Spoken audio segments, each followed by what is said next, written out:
Et maintenant qu'on a vu les balises importantes pour la visibilité vraiment dans la SERP, ce qui va être important de voir et de traiter, c'est les balises dans le contenu directement pour organiser le contenu, pour qu'en fait Google, quand son Googlebot passe, il comprenne les différents titres, les différentes parties et qu'il sache directement de quoi on parle, ce qu'on vise, quels sont les sujets, comment on les traite, c'est super important. Et du coup, on a différents types de balises. On va voir la balise H1, la balise H2, H3, etc. Et en fait, il faut toujours le voir d'une façon pyramidale, comme dans tes dissertations. En fait, quand tu fais différentes parties, en fait, tu fais des parties et parfois tu fais des sous-parties pour détailler différents aspects de ta grande partie. Et là, c'est exactement la même chose. Donc, tu vas forcément avoir un H1 qui est le premier titre de la page, donc le gros titre, le titre sur lequel on vise le mot-clé, le titre global de la page, à ne pas confondre avec la balise title. La balise title, c'est vraiment que pour ce qui s'affiche dans Google. Là, c'est la balise titre H1, donc celle-ci, qui va s'afficher sur la page directement, donc sur ton site. Cette balise-là, forcément, il faut qu'elle soit optimisée par rapport au mot-clé. Et ensuite, on va avoir toutes les autres balises, donc des différentes grandes parties, donc toutes les balises H2. Bien sûr, il peut y avoir qu'une seule balise H1, parce que tu n'as qu'un vrai titre, un grand titre par page. Et ensuite, des balises H2, donc c'était toutes tes parties de niveau 2. Tes balises H3, c'est tes parties de niveau 3 qui sont dans les parties de niveau 2. Et après, forcément, tu peux aller en H4, H5, H6. Attention à pas te perdre. H6, j'en ai jamais fait pour ma part. H5, ça peut arriver quand vraiment tu fais des articles, potentiellement des articles très poussés, très pointus sur des sujets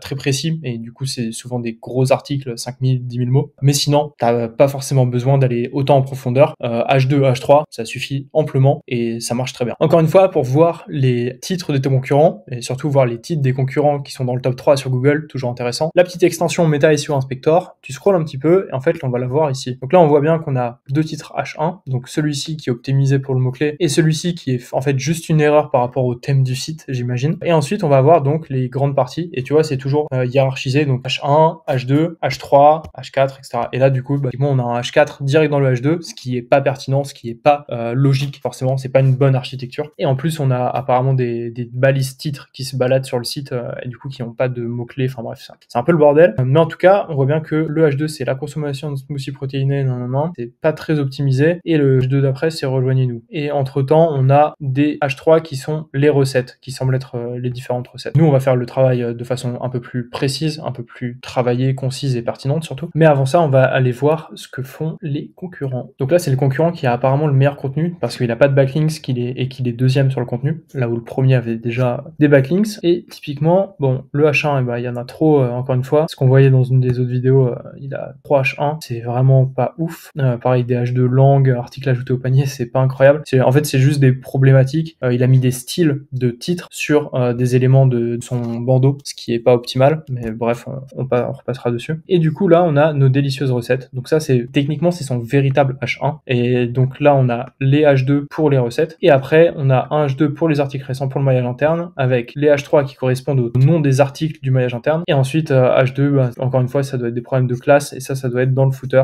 Typiquement, inscrivez-vous, ça c'est un H2. Et du coup, apparemment, il a fait des H2 là pour ces éléments-là dans le footer. C'est pas du tout pertinent. Et nous, ça va être beaucoup mieux, beaucoup plus carré. On revient sur le contenu, et ce qu'on va faire, c'est que maintenant qu'on a travaillé et qu'on a une vision grâce à l'intention de recherche du type de contenu qu'on va avoir besoin d'avoir sur la page, ce qu'on va faire, toute la partie structure, hiérarchisation. Ce qu'on a vu chez les concurrents qui marchait bien, c'était toujours un H1 de type nos délicieuses recettes, et nous on va faire nos recettes, comme il y a un peu de branding, mes recettes, hop, donc ça c'est mon H1, et ensuite, ce qu'on va faire, c'est qu'on va faire tout le balisage H2 directement. Et donc les différentes parties qu'on a, donc il y a la partie ingrédients, il y a la partie recettes, et il y a la partie valeur nutritionnelle. Donc valeur nutritionnelle, ça va aller dans les recettes, forcément, je vais le mettre ici. Valeur nutritionnelle, ça va aller dans les recettes, on va faire du maillage interne aussi vers plus de recettes, mais ça sera à la fin. Et ingrédients protéinés, ça va aller aussi potentiellement dans les recettes, mais du coup ça veut dire qu'il va falloir qu'on fasse des H2 par recette, et ensuite on va faire les différents éléments. Ce sera potentiellement le plus pertinent. Donc on va faire un H2, recette de smoothie protéiné banana whey.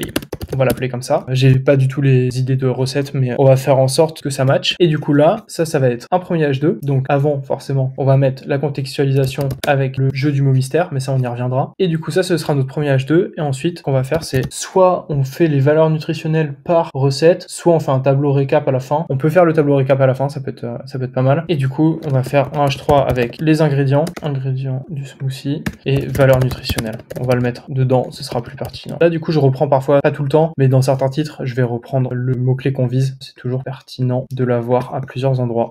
Et du coup, ça, on va en faire 3. Qu'est-ce qu'ils avaient les concurrents? Chocolat à beurre de cacahuète, ça me paraît pas mal. Et fruits rouges, bah très bien. Allez, smoothie, protéiné, chocolat. Très bien. Et donc là, on a déjà une bonne idée du contenu. On a une bonne idée des différents éléments de la page. Et ce qu'il va falloir voir, c'est comment on inclut la vidéo YouTube. Tableau de données, ça, on va l'avoir forcément dans les valeurs nutritionnelles. Hop, je le mets là. Les images, bah forcément, on va les avoir directement dans les smoothies. Ce qu'on va faire, c'est qu'on va le mettre certainement au début à chaque fois pour donner envie de découvrir le smoothie et la recette. Les données structurées, on va les avoir partout. Et vidéo YouTube, bah, il va falloir voir. Ça peut être intéressant d'en mettre une, d'en trouver une pour le premier, à voir comment. Et ce qu'on pourrait faire aussi, c'est que comme c'est des recettes, on pourrait faire une étape avec les différentes étapes justement de création du smoothie. On va voir comment on le fait, sinon on va le faire directement dans ingrédients de smoothie et on va faire une phrase mixée, non. Ça peut être pertinent, ça peut suffire. Tac, du coup on a notre top 3. Ce qui va manquer, c'est le maillage interne. Du coup, ingrédients protéinés pour les smoothies, on l'a. Ce qu'on va faire pour le maillage interne, du coup, c'est qu'on va faire une dernière partie H2 qui va être à la fin et on va appeler découvrir plus de recettes de smoothies protéinés. Ça, on va le mettre en H2 et du coup là, on va en profiter pour faire du maillage interne et donc là, on va avoir déjà traité toutes nos différentes parties et on peut faire une dernière partie qui va être questions fréquentes sur les smoothies protéinés. Et là, du coup, on met hop, 1, quelles protéines mettre dans un smoothie et hop,